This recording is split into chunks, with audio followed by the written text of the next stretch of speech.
سب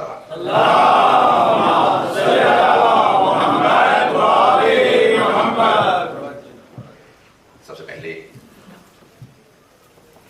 آپ تمام مومنین و مومنات اور بالخصوص علماء اعلام اس خاص مناسبت پہ میری طرف سے عید غدیر عید مبارکہ اور اس مہینے کی تمام جو آیات ہیں ان کی بے انتہا دل سے مبارکباد پیش کرتا ہوں۔ خداوند متعال ہمیں یہ عید ولایت، عید اکبر، عید سعید صاحب الزمان کے ساتھ منانا نصیب فرمائے۔ اس سے پہلے کہ میں مطالب پیش کروں غدیر کے عنوان سے، کل سے ہم یہاں ہیں اور کانفرنس رہی، بھرپور انداز سے آپ تمام مومنین نے اس میں شرکت بھی کی اور انتظامیہ نے خاطر خواہ محنت کرنے کے بعد سے منعقد کیا۔ اس کی کامیابی پہ آپ کے انتظامیہ کے تمام افراد، خصوصاً اس ادارے کے سربراہ جناب حجت الاسلام والمسلمین مولانا سید مجید حسین نقوی صاحب کو بہت بہت تہنیت تبریک پیش کرتا ہوں کہ انہوں نے واقعاً اسے کامیابی بنایا اور ایک نیا روال اس کو ایک رائج کرنے کی کوشش کی ہے جسے پروردگار مزید کامیابی نائے۔ آج سے 100 سال پہلے کوئی تصور بھی نہیں کر سکتا تھا کہ یورپ نے، امریکہ میں، شمالی امریکہ، جنوبی امریکہ میں، آسٹریلیا میں، نیوزی لینڈ میں ذکر آل محمد برپا ہو۔ اب سے 150 سال پہلے اگر کسی سے کہا گیا ہوتا کہ ہوائی جہاز ہوگا، لوگ مسافر اس پہ سوار ہوا کریں گے، ہوا میں اڑ کے ایک ملک سے دوسرے ملک چلے جائیں گے، تو سوائے تمسخر کے اس کا کچھ انجام نہ ہوتا۔ لوگ کہتے ہیں کہ ایسی باتیں کر رہے ہیں کہ لوگ ہوا میں اڑیں گے، لیکن ایسا ہو گیا۔ اسی طرح سے اب سے 100 سال پہلے کوئی تصور بھی نہیں کر سکتا تھا کہ ذکر محمد و آل محمد یورپ امریکہ میں ہوگا، لیکن آج برپا ہو گیا۔ اور یہ ذکر ابھی اور مزید بڑھے گا، کیونکہ وعدہ ہے کہ پوری دنیا کا کوئی خطہ نہیں ہوگا جہاں پہ کسی نے آل محمد کا نام سنا نہیں ہوگا۔ اتنے علماء کی موجودگی میں اور خصوصاً بے انتہا محترم ہستیوں کی موجودگی میں پڑھنا بہت زیادہ مشکل ہوتا ہے۔ یہ کچھ دیر کے لیے میں آپ لوگوں کو یہاں کھڑا کر دوں تو آپ کو اندازہ ہوگا۔ میں اپنے ہی لیے دعا کروں گا، پروردگار مجھے آج پڑھنے کی صحیح انداز سے ادا کرنے کی توفیق دے۔ محترم و معظم حضرت حاج الحافظ صاحب موجود ہیں، حجت الاسلام والمسلمین سید قاضی نیاز حسین نقوی صاحب تشریف فرما ہیں، بے انتہا میرے محترم علماء کرام پورے یورپ سے اس وقت تشریف فرما ہیں، اور میں عدد دیکھ رہا ہوں ماشاءاللہ 12 اور 14 کا عدد پورا ہے، تو 14 علماء کا یہاں پہ حسن اتفاق ہے کہ موجود ہیں اس وقت۔ اور بہرحال کبھی کوئی تصور بھی نہیں کر سکتا تھا اب سے 30-40 سال پہلے بھی کہ امام ابا کے اندر علماء اتنی تعداد میں یہاں موجود ہیں۔ یہ واقعاً خاص کرم ہے اس سرزمین پہ کہ اتنے علماء یہاں موجود ہیں، یہ اللہ کا خاص کرم ہے اور صاحب الزمان کی خاص نظر ہے، ان کی خاص تائید ہے۔ توفیق الہی کے بغیر یہ کام ممکن ہی نہیں۔ لیکن بہرحال میں اب اس طرف بالکل نہیں دیکھوں گا۔ مرحوم علامہ اشارت جوادی فرماتے تھے کہ اگر ایک بھی عالم آ جائے تو خطیب آزادہ پوری مجلس اس کے لیے پڑھ دیتا ہے، تو کوششیں کرنی چاہیے مجمع جن کا زیادہ ہے انہیں کے لیے پڑھا جائے۔ اس وقت یقین مانیے میرے لیے بہت دشوار ہے پڑھنا، لیکن میں پوری کوشش کروں گا کہ میں اس طرف بھی علماء موجود ہے، اس طرف بھی علماء موجود ہے، تو ان تمام علماء اعلام کی ذوی الاحترام کی سلامتی کے لیے باوجہ بدن صلوات پڑھیں۔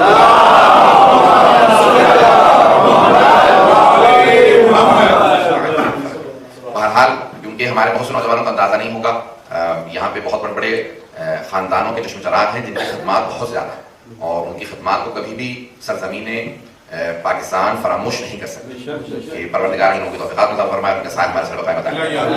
میں پوری کوشش کروں گا کہ مطالب پیش کروں۔ غدیر اکبر الاعیاد جسے کہا گیا احادیث کی روح سے سب سے بڑی عید ہے، اور اسے عید ولایت کہا جاتا ہے۔ ماہ رمضان کے روزوں کی تکمیل پہ اللہ نے عید الفطر کو بھیجا، حج کی تکمیل پہ اللہ نے عید الاضحیٰ کو بھیجا، اور دین کی تکمیل کے لیے عید غدیر کو بھیجا۔ پورا دین مکمل ہوا ہے، الیوم اکملت لکم دینکم، آج ہم نے تمہارے دین کو تمہارے لیے مکمل کر دیا، واتممت علیکم نعمتی، اور نعمتوں کو ان کے اتمام پہ پہنچا دیا۔ چاہیے. میں جملہ پیش کرنا چاہ رہا ہوں. میں اس ممبر پہ آیا ہوں اور اتفاق کی بات ہے اس ممبر کے بھی 3 پائیدان ہیں. کہہ گیا ہوں.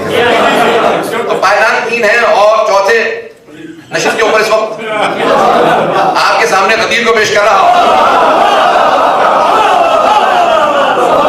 سارے بندے کی توجہ چاہیے. اور میں یہاں فوراً اس چوتھی نشست پہ نہیں آ سکتا تھا. مجھے ان پائیدان سے ہوتے ہوئے گزرنا تھا. جب تک پائیدان سے نہ گزرے نشست پہ نہیں آ سکتا تھا. اب یہ سارے مراحل طے کریں گے تو اس آخری منزل پہ انسان آتا ہے. نعمتوں کے بھی اللہ نے درجات بنائے. نعمتوں کے بھی درجات بنائے. اللہ کہتا ہے الیوم اکملت لکم دینکم واتممت علیکم نعمتی. میں نے نعمتوں کو اتمام پہ پہنچایا. چھوٹی چھوٹی نعمتوں سے شروع ہوا. سب سے بڑی نعمت جو نعمت ولایت ہے اللہ نے وہ ہمیں غدیر میں عطا کی. لَتُسْأَلُنَّ يَوْمَئِذٍ عَنِ النَّعِيمِ. سورۃ تکاثر میں اللہ سبحانہ وتعالیٰ فرماتا ہے اس دن ضرور سوال کیا جائے گا. لام تاکید نون تاکید 2 تاکیدوں کے ساتھ اللہ کہتا ہے اس دن ضرور یعنی روز قیامت اس دن ضرور سوال کیا جائے گا. عن النعیم سب سے بڑی نعمت سے متعلق سوال ہوگا. میں تفصیل میں نہیں جاؤں گا اشارہ کرتے آگے بڑھ رہا ہوں. تو کوئی ایسی نعمت ہے جس سے متعلق سب سے سوال ہوگا. امام معصوم سے پوچھا مولا کون سی نعمت کا سوال ہوگا؟ کہ لوگ کیا کہتے ہیں؟ کہ لوگ کہتے ہیں اللہ کھانے پینے کا حساب کتاب مانگے گا. کہ اگر کوئی سخی گھر پہ دعوت دے اور دروازے پہ کھڑا ہو جائے بتاؤ میرے گھر میں کیا کچھ کھایا تو کیسا محسوس کرو گے؟ کہ مولا آپ اسے سخی کیوں کہہ رہے ہیں؟ اسے سخی کیوں کہہ رہے ہیں کہ جو حساب کتاب مانگے میرے یہاں کیا کھایا؟ کہ اللہ نے سخاوت عطا کی ہے. وہ سخاوت کا عطا کرنے والا ہے. وہ یہ نہیں حساب کتاب مانگے گا کہ کیا کھا کے آئے ہو کتنا کھا کے آئے ہو. ضائع کرنے اسراف کا گناہ ہے لیکن کھانے پینے کا حساب کتاب نہیں مانگے گا. کہ مولا پھر کیا سوال ہوگا؟ کہ ہم اہل بیت کی ولایت کا سوال کیا جائے. آل محمد کی ولایت کا ہم سے سوال کیا جائے گا. اذان گرامی سب نے اپنے انداز سے پیش کیا ہے کہ ولایت صرف عقیدے کا نام نہیں ہے بلکہ عمل کا نام بھی ولایت ہے. مجھے آج غدیر کو پیش کرنا ہے اور میں کوشش کروں گا کہ آپ کے سامنے ایسا منظر پیش کروں کہ آپ محسوس کریں آپ غدیر میں ہیں.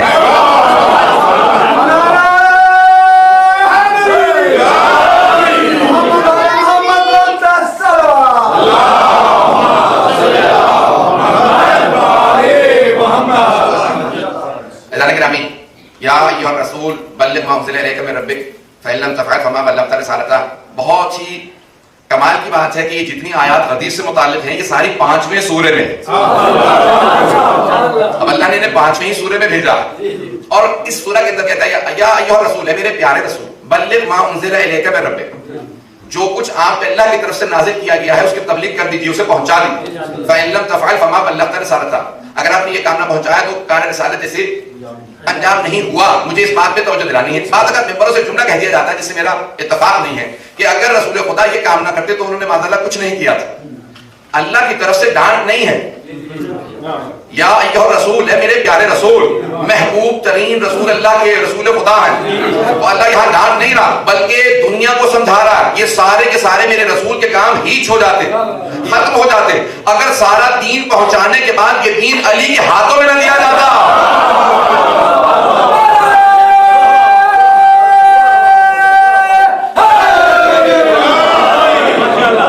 اگر دین جناب امیر کے ہاتھ میں نہ دیا جاتا تو پھر یہ دین ساری زحمتیں تمام ہو جاتی ختم ہو جاتی ہیں زحمتیں حدر ہو جاتی ہیں اگر پیغمبر اسلام وہاں نہ پہنچاتے کہ جو دین کا وارث ہے جو دین کا سنبھالنے والا ہے. تو یہ ڈانٹ نہیں ہے بلکہ اس پیغام کو پہنچانا مقصود ہے. میں تفصیل میں نہیں جاؤں گا. تو یا ایھا الرسول بلغ ما انزل الیک من ربک. حبیب خدا پہ آیت نازل ہوئی میرے ساتھ چلیں گے. خدا کی قسم میں پوری کوشش کر رہا ہوں میرے سامنے نقشہ بنتا چلا جائے اور میں آپ کے سامنے پیش کرتا چلا جائے. حبیب خدا نے ایک مرتبہ غدیر ابھی آپ کے سامنے بچوں نے مولانا نے بہت محنت کی. میں بہت آ کر ان کے لیے دل سے دعا کر رہا تھا کہ چھوٹے چھوٹے بچوں کو 40 احادیث حفظ کروائیں. مولانا حسین احمد صاحب نے اور چھوٹے چھوٹے بچے آپ کے سامنے سنا کے گئے ہیں کہ میں گن رہا تھا باقاعدہ بیٹھ کے مسلسل اپنے پوروں کے اوپر کی کتنی حدیث. تو ابھی آپ نے پوچھا غدیر جہاں پہ پانی جمع ہو تفصیل میں نہیں جاؤں گا. خم کے مقام پہ حبیب خدا پہ آیت نازل ہوئی. حبیب خدا نے جیسے آیت نازل ہوئی جو صحابہ ہیں قریب میں تھے ان سے فوراً کہا کہ مجمع کو جمع کرو. جو آگے چلے گئے ہیں ان سے کہو واپس آئیں. جو پیچھے رہ گئے ہیں ان سے کہیں آگے آئیں. انگریزی کے ایک لفظ سے کہتے ہیں جنکشن. کچھ لوگ پہنچ گئے اور مجھے سارے مجمع کی خاص توجہ چاہیے. مطلب کہ میں نے بڑی اس میں محنت کی اور میری اپنی فکر کرنا تھی. اگر علماء کے دل کو لگے تو دعا ضرور دیجیے. جنکشن جسے آپ اردو میں کہتے ہیں چوراہا جہاں پہ کئی راستے چورنگی چوراہا جہاں راستے جمع ہوتے ہوں راستے متفرق ہوتے ہوں جہاں سے کئی راستے نکلتے ہوں اسے چوراہا کہا جاتا ہے، انگریزی میں اسے جنکشن کہتے ہیں۔ ایک جنکشن میں کئی راستے نکل رہے ہوتے ہیں، تو غدیر جنکشن ہے۔ کوئی آدمی خاموش نہیں رہے گا کہ میں بات مکمل کر لوں گا۔ غدیر ایک جنکشن کا نام ہے، ایک چوراہے کا نام۔ حبیب خدا نے کہا دیکھو یہاں سے سب الگ الگ راستوں پہ جا رہے ہیں، مکے سے آئے تھے، یمن جانے والا غدیر سے یمن جا رہا، مدینے جانے والا غدیر سے مدینے جا رہا، فلسطین جانے والا غدیر سے فلسطین جا رہا، عراق جانے والا غدیر سے عراق جا رہا، ایران جانے والا غدیر سے ایران جا رہا۔ پتہ نہیں توجہ ہے؟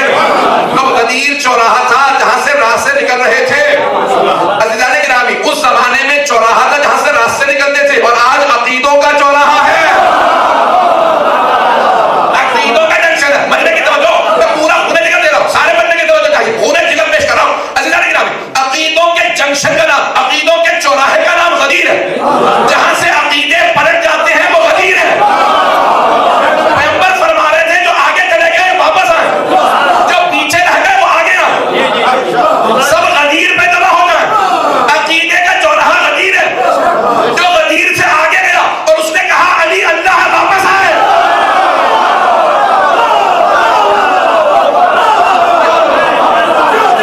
غدیر چوراہا، عقیدے کا چوراہا، جو غدیر سے آگے نکلا اور کہنے لگا علی اللہ ہے، کہو واپس آئے۔ جو پیچھے رہ گیا اور کہہ رہا تھا علی بندہ ہے، آگے آئے۔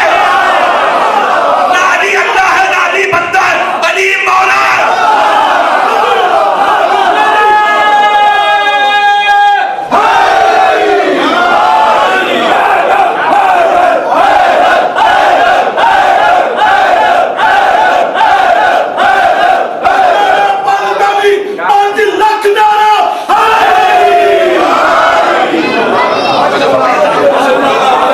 عقیدے کے جنکشن کا نام غدیر،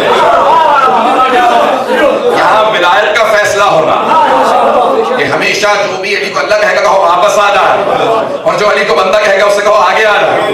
تو یہاں پہ حبیب خدا نے اعلان کرنا، میں پورا آپ کے سامنے نقشہ کھینچوں گا، اور کہہ رہا زیادہ سنبھالنے کے سب سے آگے محرم آ رہا ہے، 200-250 زیادہ مدارس پڑھنا ہے، اور کہہ رہا آج میرا جو ہے وہ 4 دن سے مسلسل جشن پڑھنے کی وجہ سے تھوڑا متاثر ہے۔ عزیزان گرامی، پیش کر رہا ہوں پورا نقشہ، کوشش کروں گا پروردگار میرے کوئی الفاظ میں خطا نہ ہو مجھ سے، میں نقشہ اس طرح سے پیش کروں کہ الفاظ صحیح پہنچ جائیں۔ عزیزان گرامی، میں ایک اور جملہ یہاں کہہ دوں کہ امام حسن مجتبیٰ جب جناب سیدنا صلی اللہ علیہ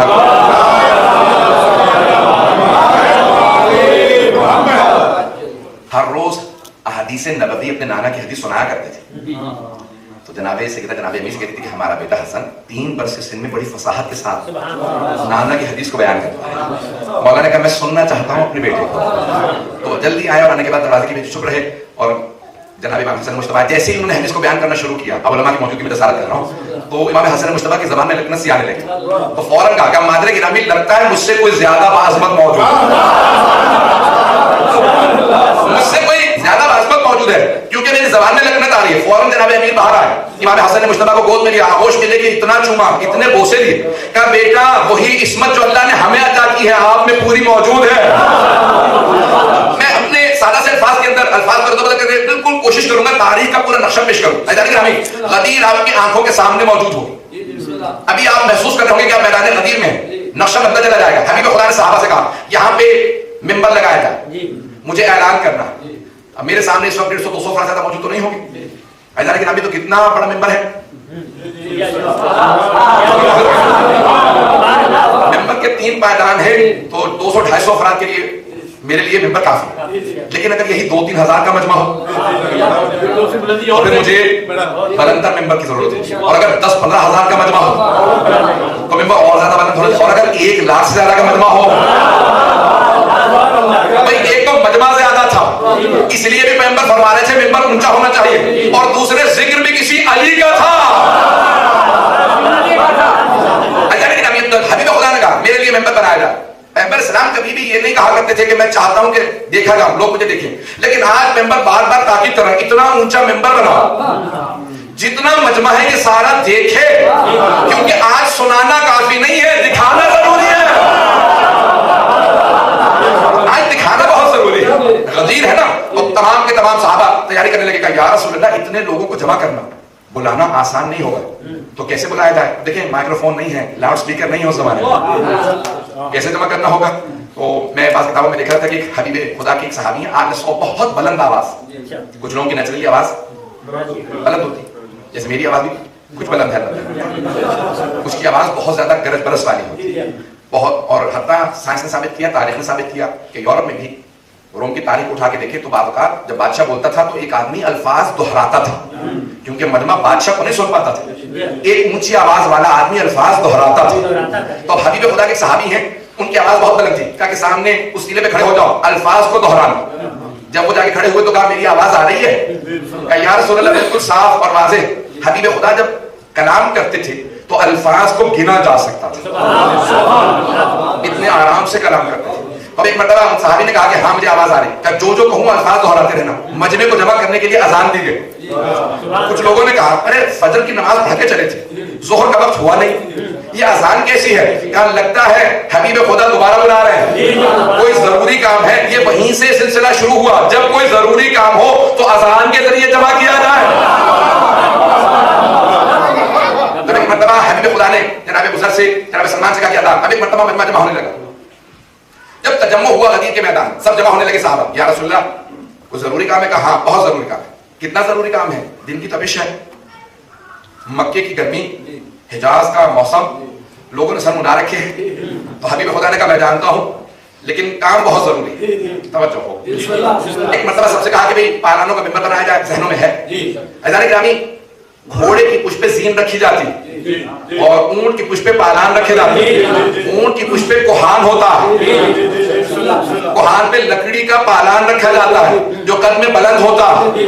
اب حبیب خدا نے کہا پالانوں کا ممبر بنایا جائے. کچھ لوگوں نے زمین پہ پالان رکھے، کہا نہیں پیور پالان رکھو. پالانوں پہ پالان کرتے گئے، بہت بڑا ایک مرتبہ بہت بڑا پلیٹ فارم جیسا سے بن جاتا ہے. حبیب خدا نے کہا اسے اور بلند کر دو، میری پشت پہ خواتین کے بیٹھنے کا انتظام کرو، میرے سامنے مردوں کے بیٹھنے کا انتظام کرو. میں نقشہ کھینچ رہا ہوں پورا. حبیب خدا نے کہا سب کو جمع کر لو. میں خط گن رہا تھا خطبہ غدیر کے، تو 300 خط بنتے ہیں، 300 لائنیں خطبہ غدیر کی. حبیب خدا کے پاس اتنے مختصر خطبے بھی ہیں کہ 5 منٹ میں خطبہ مکمل ہو جائے. ارے غدیر میں بھی یا رسول اللہ اتنا پرانے خطبہ، دن دہاڑے 9-10 بجے کا صبح کا وقت اور اتنی سخت تپش گرمی، اور اگر اس طرح سے خطبہ دیا جا رہا ہو تو لوگوں کا کیا حال ہوگا کہ اس گرمی کے اندر وہ کیسے خطبہ سنیں گے؟ کہ نہیں آج سارے پیغام کو سنانا پہنچانا بہت ضروری ہے. بھائی مجمع پہ مولانا نے بھی بتا دیا آپ کو کہ اختلاف ہے، 90,000 1,10,000 1,20,000 1,24,000 1,40,000 مجمع اس سے بحث نہیں، کیونکہ روایت میں 1,24,000 ہے وہی پڑھتے. 1,24,000 کا مجمع جمع ہو گیا، چاروں طرف مجمع. حبیب خدا نے سب سے کہا کہ بیٹھ جاؤ، میں پورا نشہ کھینچ رہا ہوں. جب سب کے سب تجمع کرنے کے بعد حبیب خدا کے سامنے جمع ہو گئے. اب حبیب خدا نے شروع کیا خطبہ، طولانی ترین خطبہ دیا. اور خطبہ جب دے رہے تھے تو گرمی کی وجہ سے آپ نے دیکھا عرب پرنا لیتے ہیں، کپڑا لیتے ہیں سر پہ، انہوں نے اپنے سروں پہ کپڑے لیے اور سر جھکا کے بیٹھ گئے.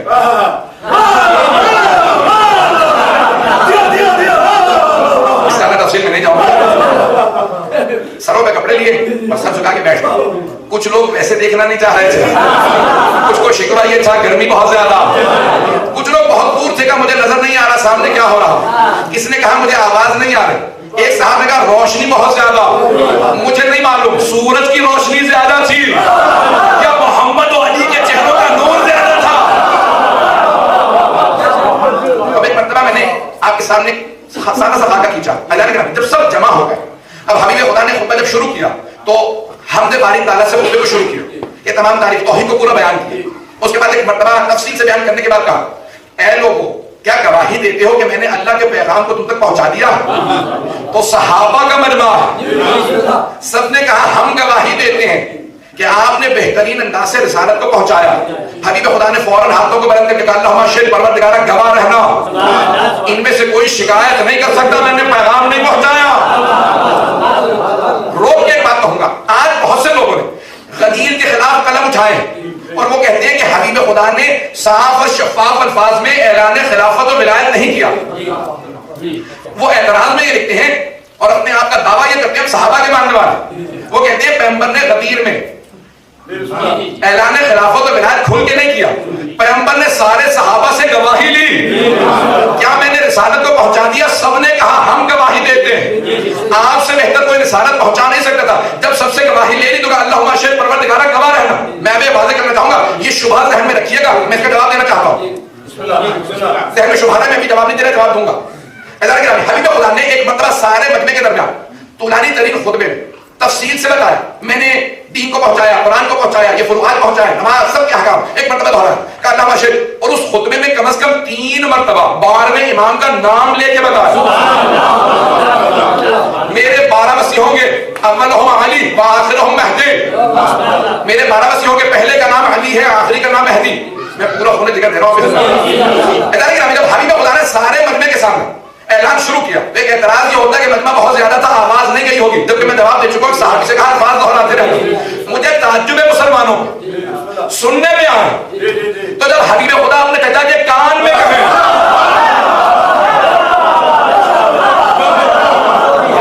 کان میں کہیں، کچھ کہیں، تو سب کہیں کہ کہا تھا چچا جان کلمہ پڑھ لیجیے. سننے پہ آتے ہیں تو کان میں کہیں بات سن لیتے، اور جب نہیں سننا چاہتے تو غدیر کا چیخ چیخ کے اعلان ہو رہا. نہ سننے پہ آئے تو غدیر کا اعلان نہ سن. تو ایک مرتبہ حبیب خدا نے اعلان کیا، میں نے پورا نشر کھینچ دیا، الفاظ سن لیجیے گا.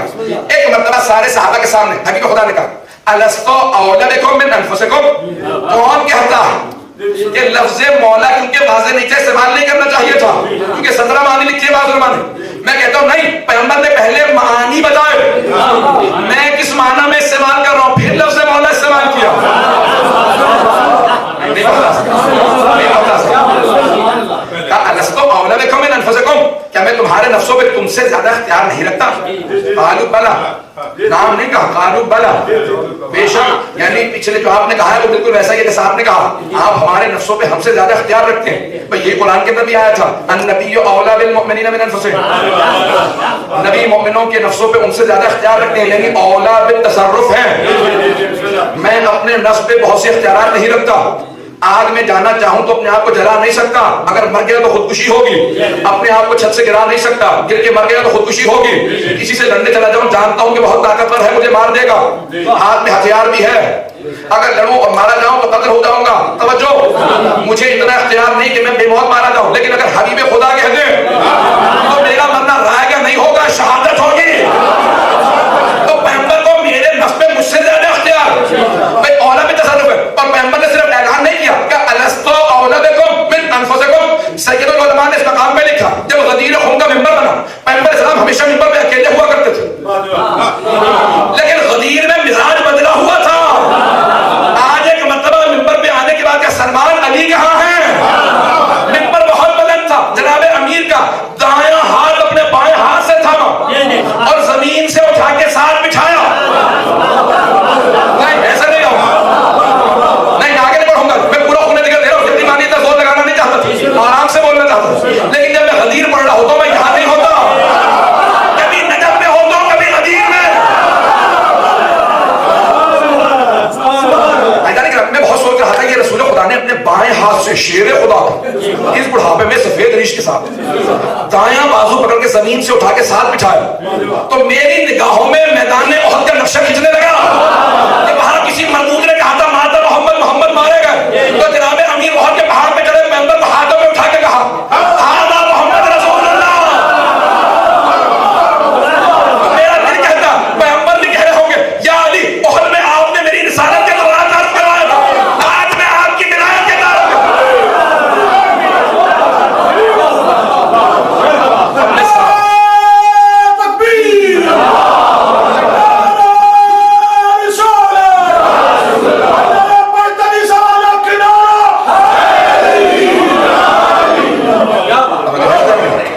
ایک مرتبہ حبیب خدا نے اس ممبر پہ اپنے ساتھ بٹھایا. سید العلماء اس مقام پہ کہتے ہیں، وہ کہتے ہیں کہ مجمع آج سن کم رہا تھا، دیکھ بہت زیادہ رہا تھا، اور دیکھ دیکھ کے دھوپ بھی تھی، آنسو بھی بہ رہے ہوں گے.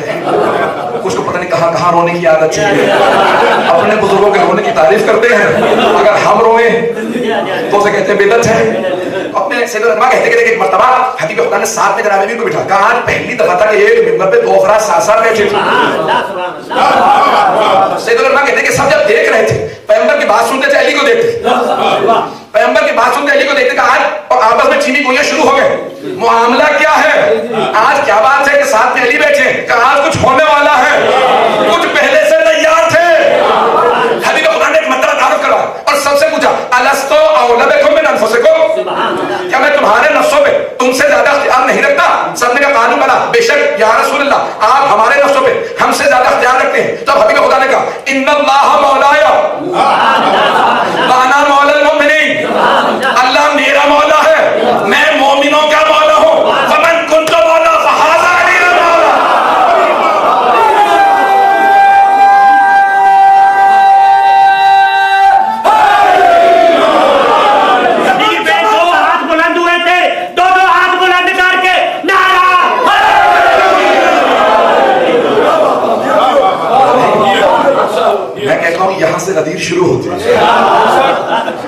مرتبہ حبیب خدا نے, اب یہاں سے ادھر میں جملہ میرے ذہن میں آ رہا ہے, میں بہت زیادہ مختلف علماء کے مقالات پڑھ بھی رہا تھا, ان کی کتابیں مدارس وغیرہ بھی دیکھ رہا تھا, حدیث سے متعلق ہمارے بہت سے عرب ایرانی علماء نے, صاحب الحدیث نے, بڑے بڑے علماء نے بہت کچھ لکھا. ادارے کرمی وہ کہتے ہیں جب آپ اپنے سامنے, میں اپنا رومال اپنے سامنے اٹھا کے سامنے رکھ لوں تو جتنا یہ رومال ہے نا اتنا میں چھپ جاؤں.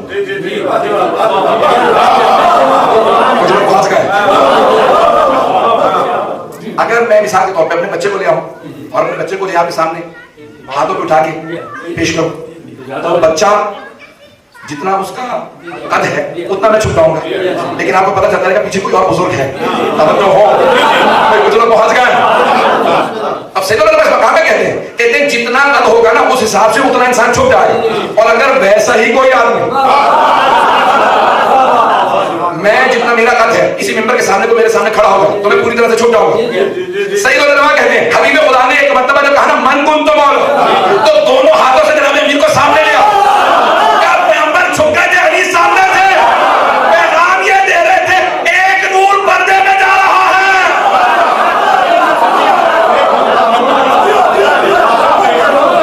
ایک نور پردے میں جا رہا, یعنی محمد رسول اللہ باقی رہے گا, لیکن آج سے علی ولی اللہ ختم نبوت کی دلیل بنا ہے.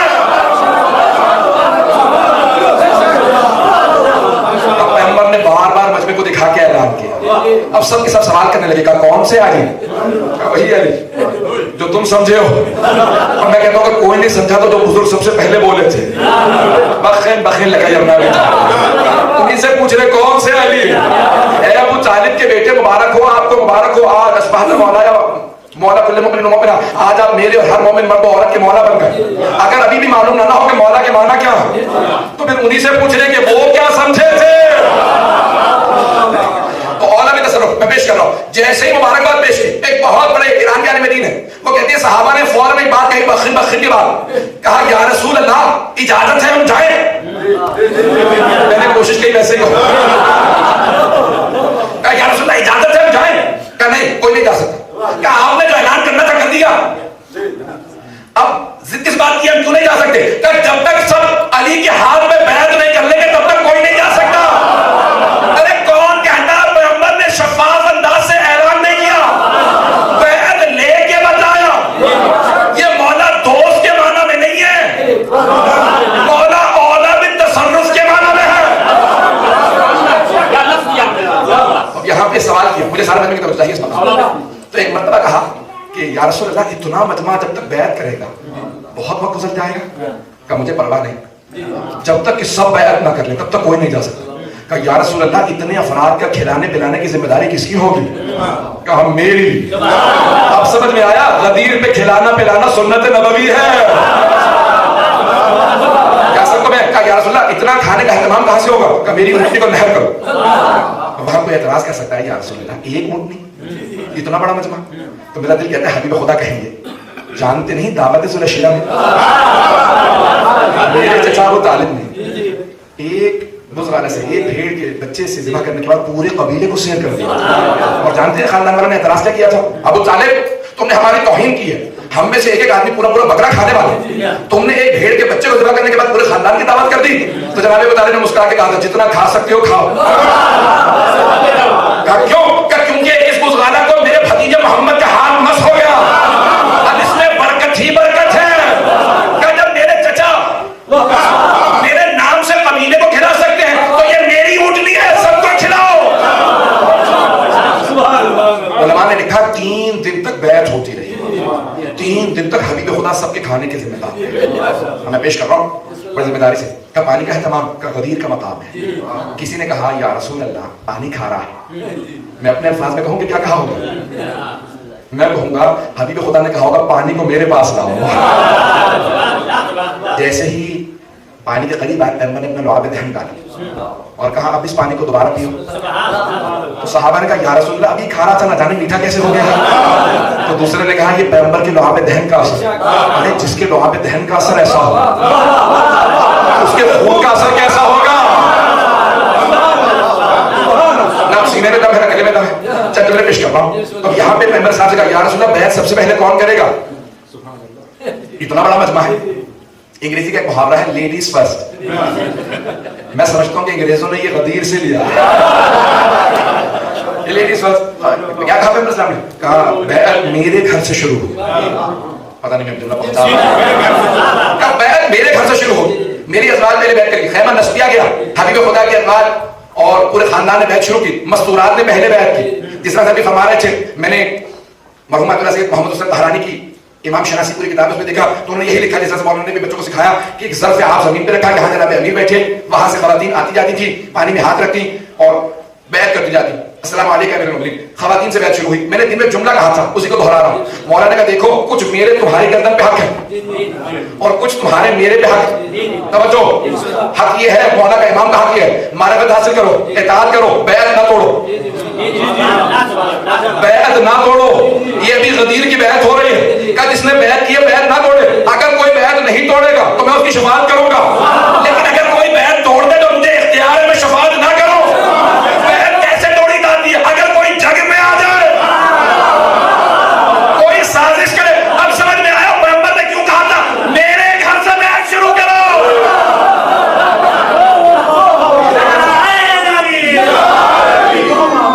میرے گھر سے بیعت شروع کرو. ساری مستورات نے بیعت کر لی. جب ایک مرتبہ سب بیعت کر چکی تو جناب امیر تشریف لائے تو وہاں پہ 4 صحابہ سے متعلق بعض علماء نے لکھا ہے, حضرت سلمان, حضرت ابو ذر, حضرت مقداد, حضرت عمار.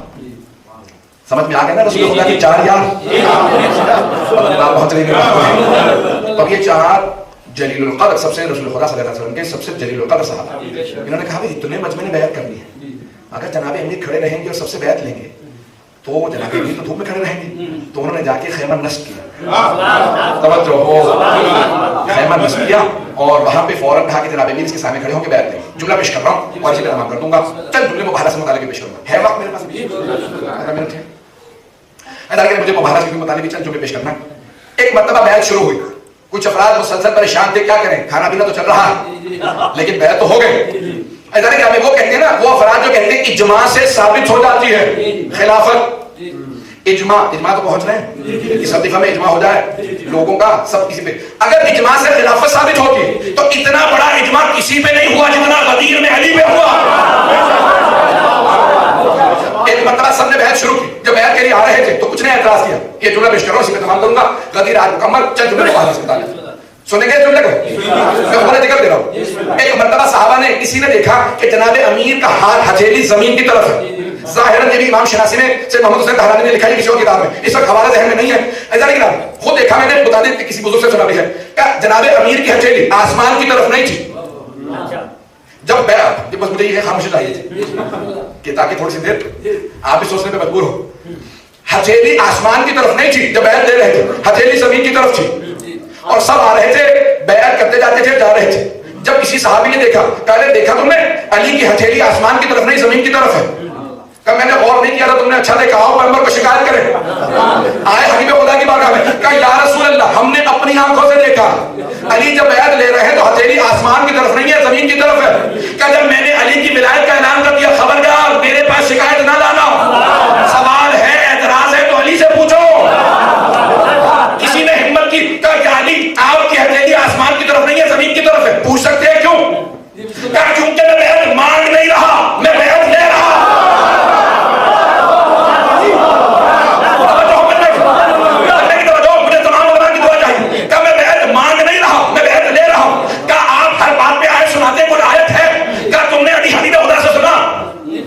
علی کا ہاتھ میرا ہاتھ, علی کا خون میرا خون, علی کا گوشت میرا گوشت, علی کی بوجھ میری بوجھ. انہو منی وانا, میں توجہ سے ظاہر میں سنے گا کہ ابھی حبیب خدا نے کہا علی کا ہاتھ میرا ہاتھ. قرآن میں ہے ان الذین یبایعونک یبایعون اللہ. اے میرے حبیب, جو آپ کی بیعت کرتے ہیں وہ آپ کی بیعت نہیں کرتے, اللہ کی بیعت کرتے ہیں. ید اللہ فوق ایدیہم ہے, اللہ کا ہاتھ ہر ہاتھ سے بالا تر ہے, ہاتھوں کے نیچے نہیں ہے.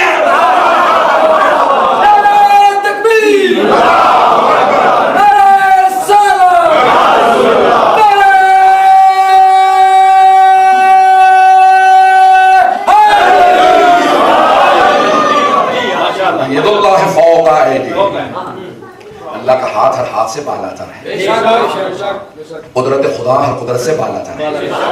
ہم جسم و جسمانیت کے قائل نہیں ہیں. اللہ نے گرامی یہاں پہ غدیر ابن شہراشو کہتے ہیں 3 دن تک لوگ بیعت کرتے رہے اور پھر خوشی خوشی چلے گئے. بیعت کی خوشی نہیں تھی، جانے کی خوشی. 14 افراد بیٹھ کے رو رہے تھے. جب سب چلے گئے تو 14 افراد بیٹھے. ان میں سے پہلے صحابی اٹھے اور ایک مرتبہ جناب امیر کے پاس آئے، ہاتھوں کے بوسے دینے لگے، قدموں کے بوسے دینے لگے، روتے روتے کہنے لگے یا علی ولایت مبارک ہو. مولا نے سینے سے لگایا، کہا سلمان تمہیں بھی مبارک ہو. دوسرے صحابی آئے، نام مضر بتایا جاتا. اب الفاظ شاید آگے پیچھے ہوتے ہیں کہ صحابی کا کون سا جملہ ہے.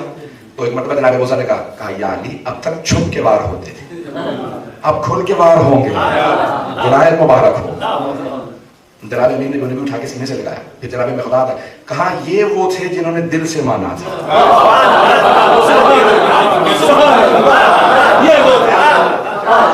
جناب ولایت رکھنے سے کتنی بڑی آزمائشیں آتی ہیں.